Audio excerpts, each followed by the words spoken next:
Réveil, Dieu fait toutes choses nouvelles.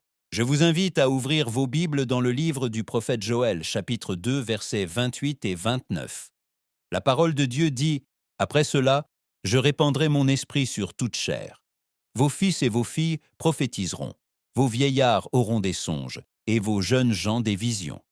Même sur les serviteurs et sur les servantes, en ces jours-là, je répandrai mon esprit. » Ces paroles ont été dites par Dieu par l'intermédiaire du prophète Joël à un peuple qui venait de la discipline, de la perte et de l'affliction.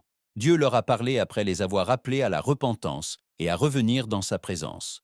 Ce n'était pas une promesse isolée, c'était la réponse de Dieu à un peuple qui a décidé de s'humilier, de le chercher et de revenir à l'obéissance. Dieu n'a pas seulement promis de restaurer ce qui est matériel, il a promis de restaurer ce qui est spirituel.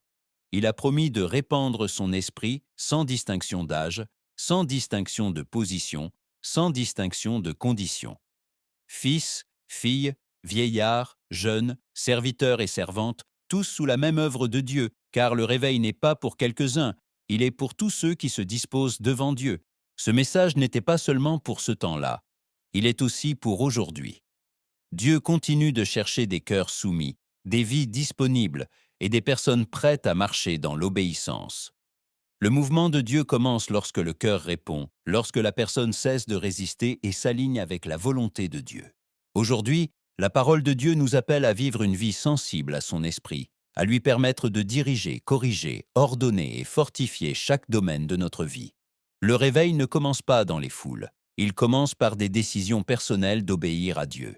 Père, aujourd'hui nous nous rendons devant toi, nous recevons ta direction et nous affermissons nos pas dans ta vérité.